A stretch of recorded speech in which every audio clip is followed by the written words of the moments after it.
Hello students, कैसे हैं बेटा आप सभी। तो बेटा अब तक अपने पॉइंट एंड स्ट्रेट लाइन के 4 लेक्चर कंप्लीट हो चुके हैं और चारों लेक्चर एकदम माइनर थिंग्स पे बेस्ड थे बेटा। और मैं ये आशा करता हूं कि आप उस कंसेप्ट बेसिस इधर उधर से क्वेश्चन सोल्व किए होंगे बेटा, क्योंकि बेटा कंसेप्ट ओनली कंसेप्ट कुछ नहीं कर सकता। आप कंसेप्ट जानते हो, चाहे पूरी मैथ पढ़ लेना, पूरे कंसेप्ट पढ़ लेना, फिर भी मैं ये नहीं कह सकता कि आप क्वेश्चन सोल्व कर सकते हो। बेटा जो बच्चा आईआईटी की तैयारी करता है ना, तो 90% बच्चे जो होते हैं वो कंसेप्ट जानते हैं, लेकिन क्वेश्चन पे अप्लाई करना उसको नहीं जानते।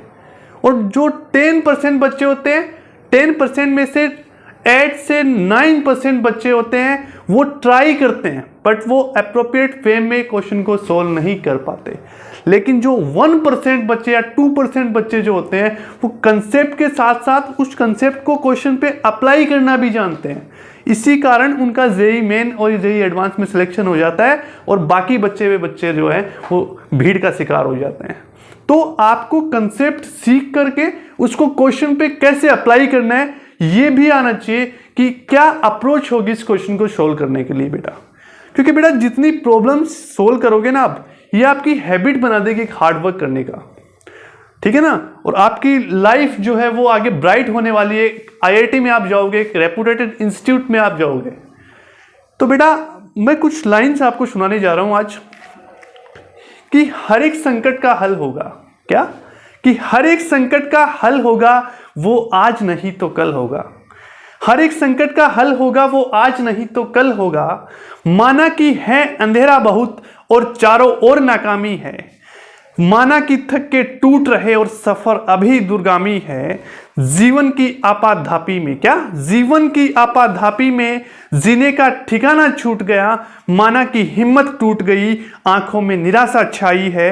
माना कि चांद पे ग्रहण है, क्या? माना कि चांद पे ग्रहण है और रात भी गहराई है, पर श्री कृष्ण ने साफ कहा है, क्या? श्री कृष्ण ने साफ कहा है कि बस कर्म तुम्हारा कल होगा, और कर्म में अगर सच्चाई है तो कर्म कहां निष्फल होगा। और एक संकट का हल होगा, आज नहीं तो कल होगा। लोहा जितना तपता है, क्या? लोहा जितना तपता है उतनी ही ताकत भरता है।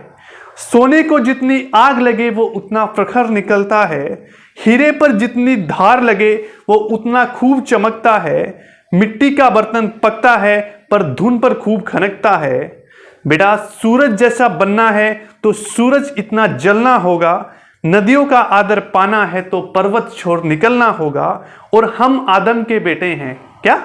हम आदम के बेटे हैं, क्यों सोचे राह सरल होगा। कुछ ज्यादा वक्त लगेगा पर संघर्ष जरूर सफल होगा। हर एक संकट का हल होगा, वो आज नहीं तो कल होगा। बहुत अच्छी लाइन बेटा कल मुझे पढ़ने को मिली, इसलिए आपके साथ मैंने शेयर की है। बहुत अच्छी लाइन किसी आदमी ने लिखी है कि हर एक संकट का हल होगा, वो आज नहीं तो कल होगा। यही बेटा सेम आपके साथ हो रहा है कि आप जो प्रॉब्लम फेस कर रहे हो, आप इस अनकंफर्ट जोन को फील कर रहे हो। लेकिन बेटा अगर कंफर्ट जोन में जो आदमी रहेगा ना बेटा, वो आगे नहीं बढ़ सकता कभी भी। तो अपने आप को अनकंफर्ट जोन में डालो आगे बढ़ने के लिए, ठीक है। तो आज का लेक्चर स्टार्ट करते हैं अपन। आज के लेक्चर में अपन बहुत ही एक जो इंपॉर्टेंट टॉपिक जेईई मेन के नजरिए से अगर मैं देखूं, क्योंकि ज्योमेट्रिकल पॉइंट्स एक ट्राइंगल के होते हैं, उस पे बेसिस पे लगभग लास्ट ईयर के जो क्वेश्चन देखोगे आप जेईई में, खूब क्वेश्चन आए हुए हैं।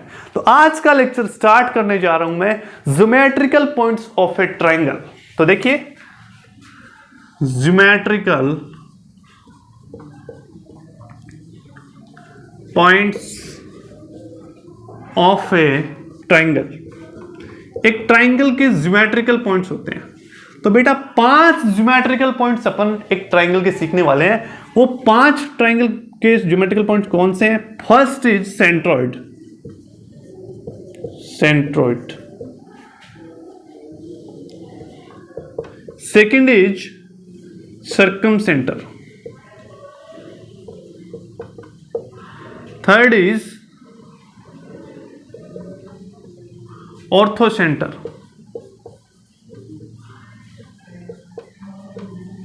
fourth is incenter,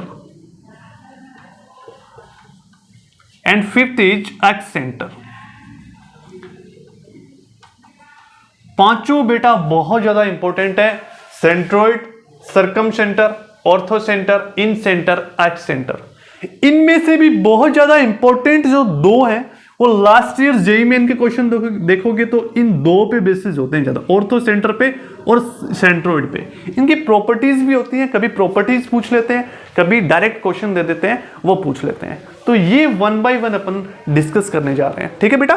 तो सबसे पहले हेडिंग डालिए, आप कॉपी पेन निकाल लीजिए बेटा सभी। सेंट्रोइड, सबसे पहले अपन देखेंगे सेंट्रोइड। सेंट्रोइड क्या होता है एक ट्राइंगल का, वो देखिए। तो जो एक ट्राइंगल की मीडियन होती है उनका इंटरसेक्ट पॉइंट जो होता है वो होता है बेटा सेंट्रोइड।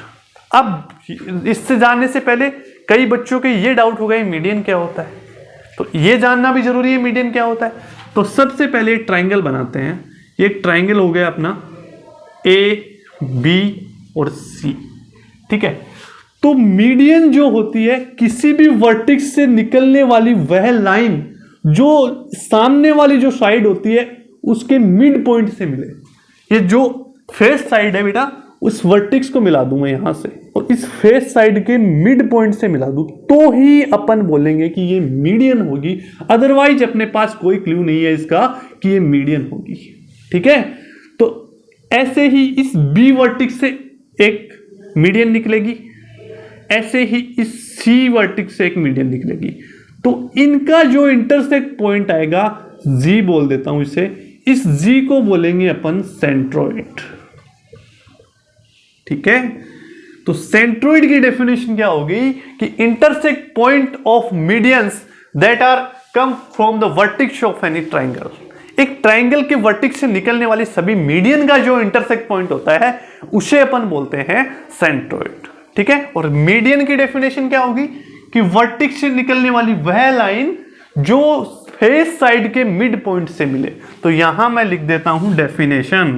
तो सबसे पहले अपना यह जानना जरूरी है कि मीडियन क्या होती है। तो मीडियन होती है a line that do connect vertex to mid point of face side. Face side के मिड पॉइंट से वर्टेक्स को मिलाने वाली जो लाइन होती है उसको बोलते हैं बेटा मीडियन। दूसरी बात जो मेन बात है वो तो अपने सेंट्रोइड है। इनकी डेफिनेशन क्या हो जाएगी, इनकी डेफिनेशन हो जाएगी intersect point of medians of a triangle. Medians of a triangle, एक ट्राइंगल की जो मीडियंस होती हैं उनका इंटरसेक्ट पॉइंट हो जाएगा अपना सेंट्रोइड, ठीक है बेटा। अब एक चीज देखिए, इंपॉर्टेंट बात है बेटा सेंट्रोइड से रिलेटेड, नोट डाल लो, स्टार डाल लो अपनी कॉपी में से, नोट डाल लो। जैसे ये एक ट्राइंगल हो गया अपना ए बी सी और ये ए वर्टेक्स जो है इस ए वर्टेक्स से निकलने वाली जो मीडियन है वो मैं बना देता हूं ये, और ये जो मिड पॉइंट से मिलेगी तो मिड पॉइंट को बोल देता हूं एम। एम इज यहां लिख दो मिड पॉइंट। तो ये जो सेंट्रोइड होगा यहां कहीं मान लो एक बार सेंट्रोइड जी। तो सेंट्रोइड हमेशा मीडियन को 2:1 में डिवाइड करता है और वो 2 किस साइड में होता है ध्यान रखना बेटा, ये 2:1 में डिवाइड करेगा 2:1। 2 हमेशा जो बड़ा नंबर है ना 2 वो हमेशा वर्टेक्स के साइड होगा। ये वर्टेक्स है इसके साइड होगा यहां इधर पे 2:1। अब ध्यान दीजिए, अगर आपने लेक्चर ध्यान से सुने हैं तो पहले वाले लेक्चर में एक नाम देखा था सेक्शन फॉर्मूला। तो सेक्शन फॉर्मूले से इसके कोऑर्डिनेट कैसे आएंगे, m1 x2 या m1 y2 ऐसे कर रहे थे ना। तो xy मान लो एक बार इसको m है तो 2 into m plus 1 into a upon 2 plus 1। तो इसको लिख दूं मैं 2m प्लस a अपॉन 3, ठीक है। अब मान लीजिए मैंने इसके कोऑर्डिनेट x1, y1, इसके कोऑर्डिनेट x2 y2 और इसके कोऑर्डिनेट x3 y3 हो गए। ठीक है, तो ये यहां से अगर मैं पूछूं बेटा सेंट्रोइड के कोऑर्डिनेट क्या हो जाएंगे, सेंट्रोइड के कोऑर्डिनेट, तो आप एक बात बताइए इस m के कोऑर्डिनेट क्या हो जाएंगे। m is mid point of BC, तो ये x2 y2 ये x3 y2, तो इसको लिख दूं x2 प्लस x3 y2 और इसको लिख दूं y2 प्लस y3 y2। ठीक है, अब इस पे लगा दो m1 m2 वाला फॉर्मूला, सेक्शन फॉर्मूला। ये इंटरनल है, इंटरनल डिवीजन है ना, ये पॉइंट अंदर है ना, तो ये इंटरनल डिवीजन है। इंटरनल डिवीजन होगा तो m1 x2 plus m2 x1 upon m1 plus m2, last lecture में डिस्कस हुआ है, ध्यान से देख लो। तो इस सेंट्रोइड के कोऑर्डिनेट क्या हो जाएंगे, m1 x2 मतलब 2 into x2 plus x3 by 2 plus x1 upon m1 plus m2। m1 plus m2 कितना है, 2 प्लस 1, तो कितना हो जाएगा, 3 हो जाएगा। ऐसे ही मैं इसको लिख देता हूं 2 into y2 plus y3 upon 2 plus y1 upon 3।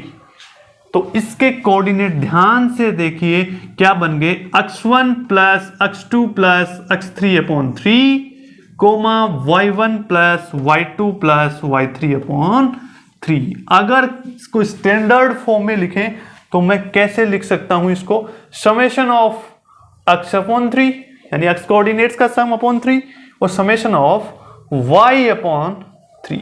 तो ये हो जाएंगे एक सेंट्रोइड के कोऑर्डिनेट्स कैसे निकालते हैं अगर वर्टिक्स के कोऑर्डिनेट अपन को गिवन हो। तो ये मैंने डेरिवेशन भी बता दिया इस फॉर्मूले को, क्वेश्चन आ जाए तो ये डेरिवेशन करने मत बैठ जाना, अदरवाइज टाइम निकल जाएगा, सोचते रह जाओगे। ठीक है, तो डायरेक्ट फॉर्मूला लगाना है। अगर कोऑर्डिनेट तीनों वर्टिक्स के दिए हुए हैं, x1 x2 x3 जो भी दिए हुए हैं, तो अपन को लगाना है समेशन ऑफ x अपॉन 3 और समेशन ऑफ y अपॉन 3। ये एक सेंट्रोइड के सिंपली कोऑर्डिनेट हो जाएंगे। दूसरी बात, सेंट्रोइड हमेशा किसी ट्राइंगल के अंदर होगा, तो centroid always is a internal point of a triangle. Centroid हमेशा एक ट्राइंगल का इंटरनल पॉइंट होगा। नोट डाल के लिख लो क्योंकि कई बार आ जाता है बेटा, centroid is always internal point of a triangle. ये लाइन नोट में लिख लो बेटा, सेकंड पॉइंट डाल करके। ठीक है, तो ये सेंट्रोइड के कोऑर्डिनेट अपन ने निकाले, वर्टिक्स के कोऑर्डिनेट गिवन है। तो अब अपन सेंट्रोइड से रिलेटेड कुछ और बातें करेंगे, वो देखिए।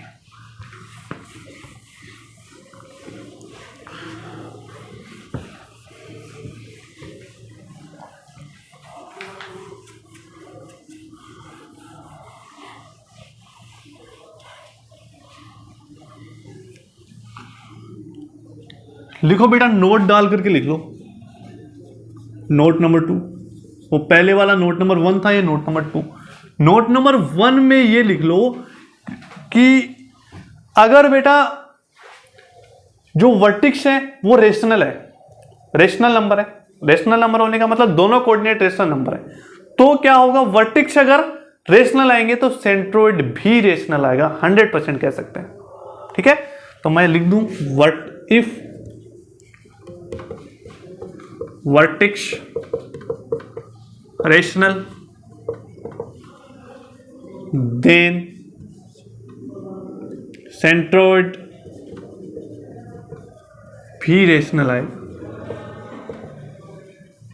ठीक है, दूसरी बात इसी में लिखो, पॉइंट नंबर ए डाल के, इस पॉइंट 1 में ए डाल करके लिख लो कि अगर वन वर्टेक्स अगर इरेशनल है, अगर वन वर्टिक्स जो है वो ही ओनली रेशनल है, तो 100% है कि बेटा जो सेंट्रोइड आएगा वो भी अपना इरेशनल आएगा। If only one vertex irrational, then centroid will 100% irrational, 100%, तो मैंने ऐसे लिख दिया कि भाई पक्का होगा, अगर वन वर्टेक्स उसका इरेशनल आएगा तो सेंट्रोइड भी 100% होगा कि वो इरेशनल ही आएगा। If more than one vertex is irrational, then we can say that the centroid would be rational or irrational। rational भी हो सकता है, irrational भी हो सकता है। तो B पॉइंट डाल करके लिख लो, if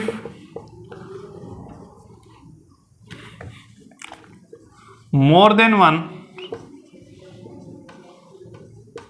irrational आ रहे हैं, then we can say centroid जो आएगा वो रेशनल भी हो सकता है और इरेशनल भी हो सकता है। ठीक है बेटा, तो ये पहला पॉइंट हो गया नोट का कि अगर वर्टेक्स रेशनल। अब बताओ वर्टेक्स रेशनल होने का क्या मतलब है? तो दोनों कोऑर्डिनेट हैं किसके? वर्टेक्स के। अक्ष, इफ अक्ष comma y belongs to Q, then अक्ष कोमा वाई से जो पॉइंट बनेगा मैं उसको रेशनल बोल रहा हूं। ठीक है, ये मेरा मीनिंग है इसका रेशनल होने का। ठीक है, तो फर्स्ट पॉइंट में क्या लिखा? अगर वर्टेक्स रेशनल है तो जो अपना सेंट्रोइड आएगा वो भी रेशनल आएगा। ठीक है, अगर एक जो वर्टेक्स है वो रेशनल नहीं इरेशनल हो जाए तो 100% बोलेंगे कि सेंट्रोइड भी अपना इरेशनल आएगा। ठीक है बेटा, और अगर मोर देन वन जो है वो इरेशनल है तो अपन कुछ नहीं कह सकते कि ये रेशनल होगा या इरेशनल होगा, अपन को निकाल करके देखना होगा कि वो रेशनल आएगा इरेशनल आएगा। ठीक है बेटा, सेकंड पॉइंट,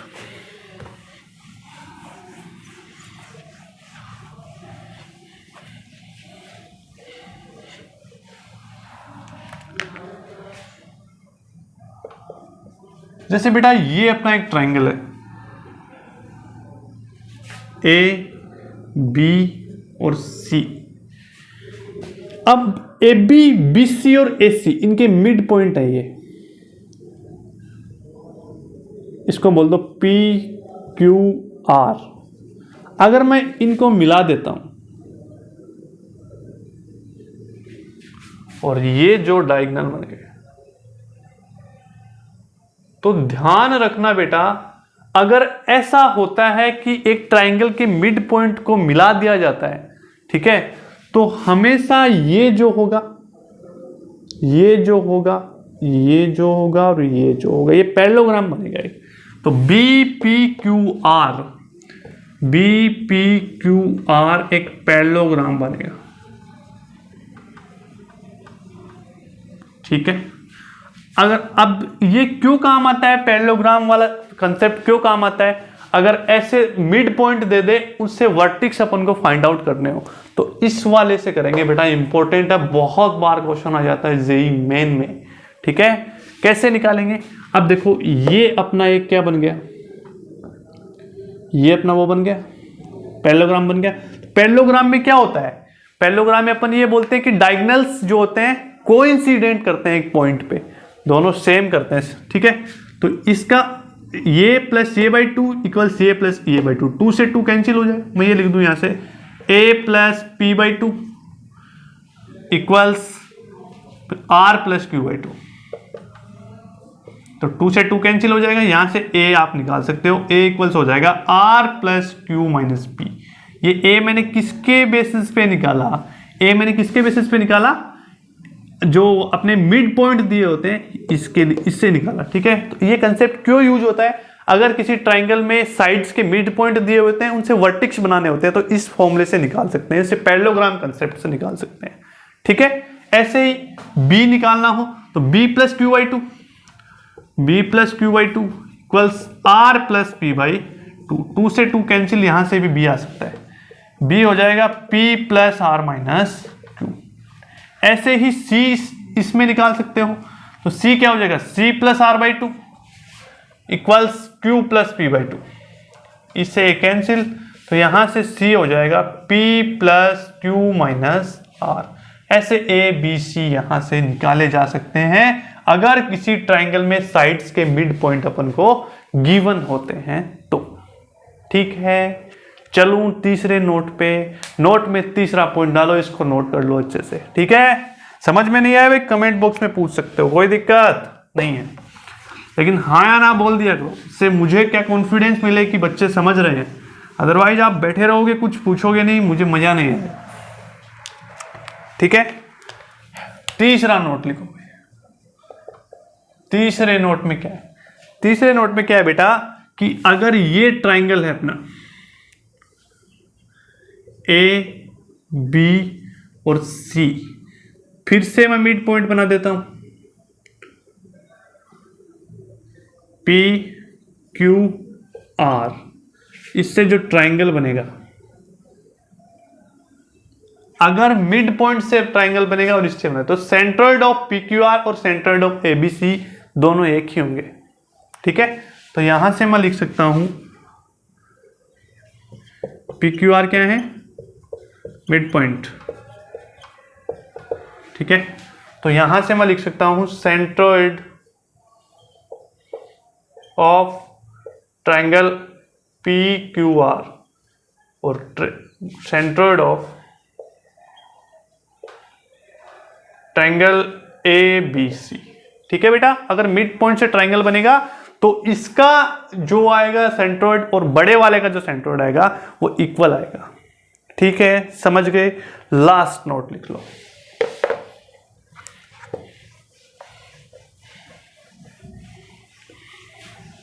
लास्ट नोट, चौथा नोट लिखो। चौथे नोट में क्या है? सिंपल है भाई, चौथा नोट ये बी, ये सी, ये अपना जी जो है जी, ये जी अपना है सेंट्रोइड, गिवन है ऑलरेडी। तो ये अगर ये सेंट्रोइड है तो इसका इसका इसका एरिया, ये तीनों इक्वल आएंगे और ये बड़े वाले के 1/3 होंगे। ठीक है, तो अपन बोल सकते हैं कि area of triangle A G B equals area of triangle A G C equals area of triangle B G C. ये किसके इक्वल आएंगे? 1/3 of area triangle A B सी।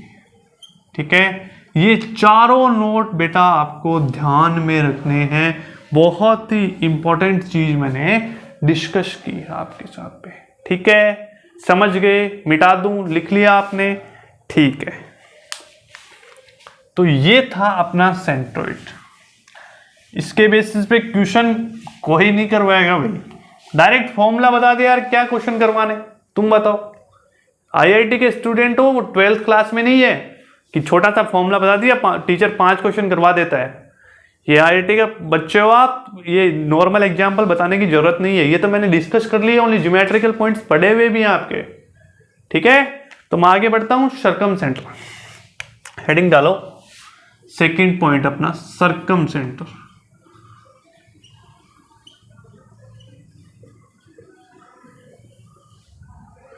तो सर्कमसेंटर बेसिकली क्या होता है कि centre of a circumscribed circle of a triangle. तो centre of a circumscribed triangle, एक ट्राइंगल है, इसके जो चारों वर्टिक्स से टच होता हुआ ये सर्कल बना दे, तो इसका जो सेंटर आएगा ए, ये बी, ये सी, ये जो से आएगा बेटा, इसको एम बोल देते हैं, इसको बोलते हैं सर्कमसेंटर। एक सर्कमसेंटर की दूसरी डेफिनेशन भी आपको बता देता हूं, 3 डेफिनेशन बता देता हूं, कोई दिक्कत नहीं है, जो अच्छी लगे वो रख लो। इंपॉर्टेंट तीनों ही है, क्योंकि कई क्वेश्चन में कोई सी डेफिनेशन अप्लाई होगी, कई में कोई सी डेफिनेशन अप्लाई होगी, कई में कौन सी डेफिनेशन अप्लाई होगी। जो आपको मन करे वो तीनों पढ़नी है, वैसे तो मन क्या करे। ठीक है, तो पहली डेफिनेशन तो ये होगी कि centre of a circumscribed circle of a triangle, एक ट्राइंगल के चारों ओर जो वर्टिक्स को टच करता हुआ एक सर्कल बने, उसका जो सेंटर आएगा, उसको बोलेंगे अपन सर्कमसेंटर। ठीक है, या दूसरी सुन लो, डेफिनेशन नंबर 2, डेफिनेशन नंबर 2 क्या है कि एक ट्राइंगल में साइड्स के जो परपेंडिकुलर हाफ होते हैं उनका जो intersect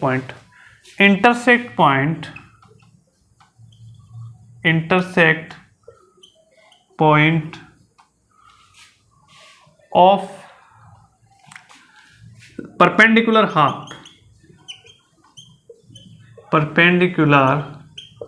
half of a triangle sides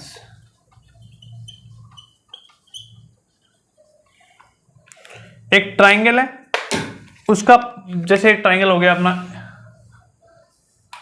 A B और सी, ठीक है।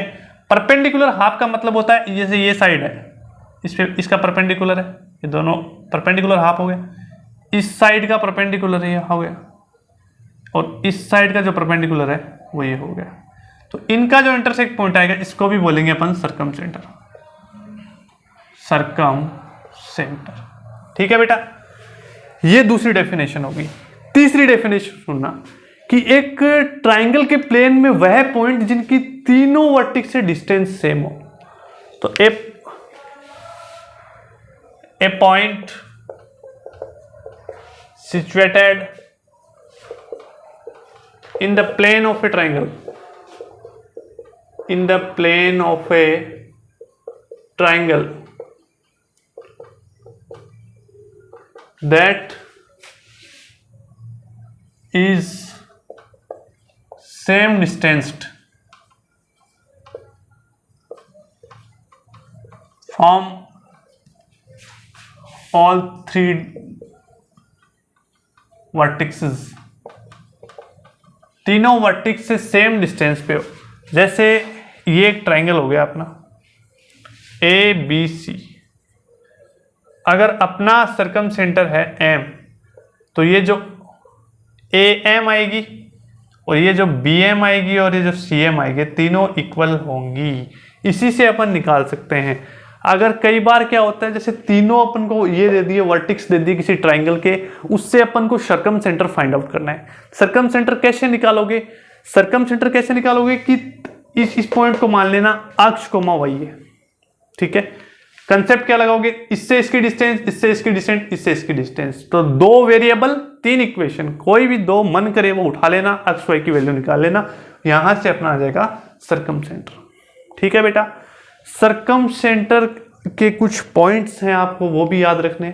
वही पहला पॉइंट तो वही लिख लो कि सर्कम सेंटर जो होता है वो अगर आपके वर्टिक्सेस, इसको मिटा देता हूं,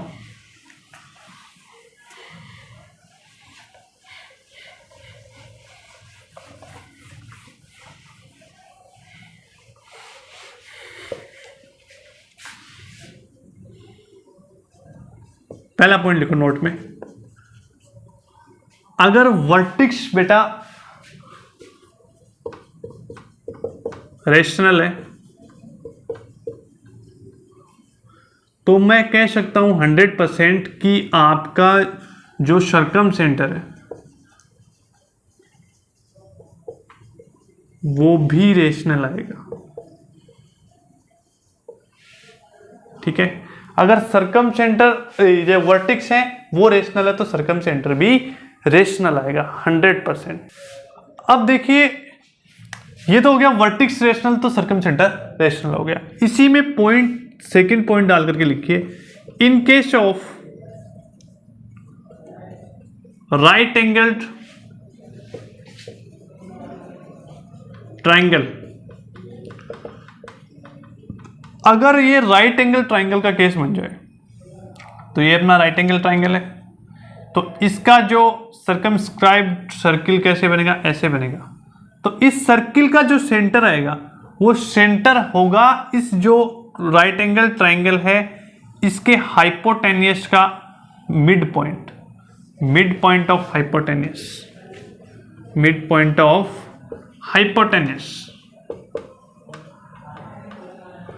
तो इसका जो मिड पॉइंट ऑफ हाइपोटेनियस आएगा वही क्या हो जाएगा? इसका सर्कम सेंटर हो जाएगा। तो मैं डायरेक्ट पूछूं कि आप बताइए कि एक राइट एंगल ट्राइंगल है उसका सर्कम सेंटर कौन सा होता है, तो आप डायरेक्ट बोलना कि सर हाइपोटेन्यूस का मिड पॉइंट होगा, वही एक राइट एंगल ट्राइंगल में सर्कम सेंटर होता है। समझ में आ गई बात। अगर मैं बात कर लूं इनके दूसरी बात, अब ये इंटरनल भी हो सकता है और एक एक्सटर्नल पॉइंट भी हो सकता है। सर्कम सेंटर इंटरनल पॉइंट भी हो सकता है और एक्सटर्नल पॉइंट भी हो सकता है। एक्सटर्नल कैसे हो सकता है? In case of acute triangle, this is acute triangle के केस में इंटरनल होगा, इंटरनल पॉइंट होगा। कौन? Circum centre. In case of obtuse triangle, इसके केस में ये एक्सटर्नल आ जाएगा। कैसे? जैसे ये कोई ट्रायंगल है तो इसका जो वो आएगा बाइसेक्टर परपेंडिकुलर हाफ, ये आ जाएगा, इसका ये आ जाएगा और इसका ये आ जाएगा, तो ये पॉइंट बाहर आएगा। तो in case of obtuse triangle the circum centre is external and in case of acute triangle the circum centre is always internal point. ठीक है, ये पॉइंट ध्यान में रखने लायक है बेटा। ठीक है, अब एक चीज और देखिए, डायरेक्ट कैसे निकालते हैं। अगर एंगल हो अपने पास में और अपने पास में मेजरमेंट जो मतलब कोऑर्डिनेट भी हो इसके साइड्स के, तो अपन कैसे निकालते हैं। जैसे ये ट्रायंगल हो गया, एंगल ए भी पता है, एंगल बी भी पता है, सी भी पता है, इनके कोऑर्डिनेट भी पता है। x1 y1, this is x2 y2 and this is x3 y3। तो सर्कम सेंटर जो आएगा, सर्कम सेंटर वो आ जाएगा x1 sin 2a plus x2 sin 2b plus x3 sin 2c upon sin 2a plus sin 2b plus sin 2c। ऐसे ही summation of y sin 2a upon summation of sin 2a, मतलब y1 sin 2a plus y2 sin 2b plus y3 sin 2c upon sin 2a। ये हो गया अपना direct formula. अब अपन बात करते हैं इन सेंटर की। इन सेंटर क्या होता है? इन सेंटर होता है बेटा एक ट्राइंगल के अंदर जो सर्कल बनता है उसका centre. Internal circle of a triangle, that centre is called in centre. So in centre की डेफिनेशन हो जाएगी centre of, in centre of a triangle, in centre circle of a triangle. एक ट्राइंगल के अंदर ए B सी,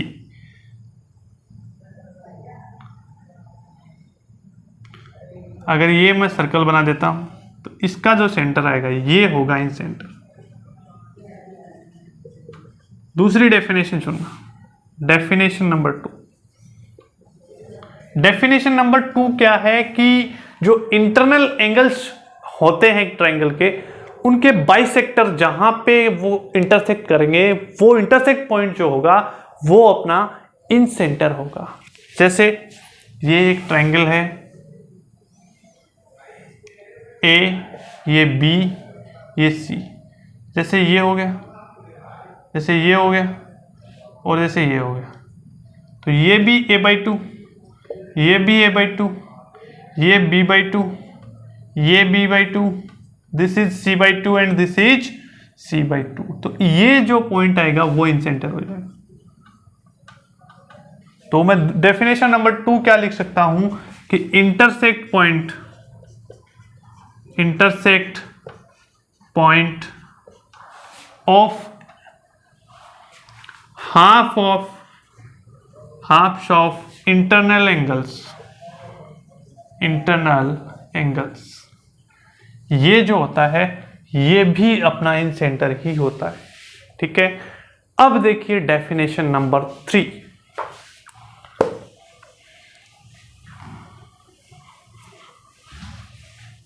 definition number 3 important है। जैसे ये अपना एक ट्राइंगल है ABC और ये बता दिया कि ये M जो है वो अपना इन सेंटर है, तो इस M से परपेंडिकुलर डालूंगा साइड पे। तो ये जो परपेंडिकुलर की जो लेंथ आएगी PQR, तो MP equals MQ equals MR आएगी। मतलब परपेंडिकुलर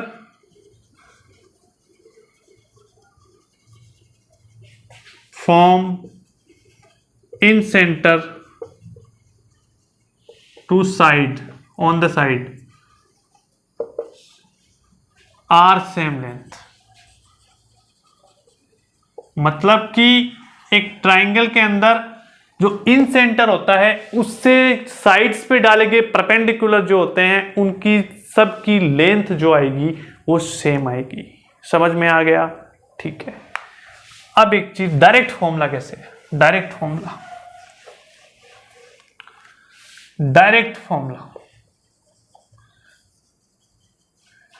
देखिए, जैसे बेटा यही काम आने वाला है बेटा ज्यादातर। ये ए हो गया, ये बी हो गया, ये सी हो गया।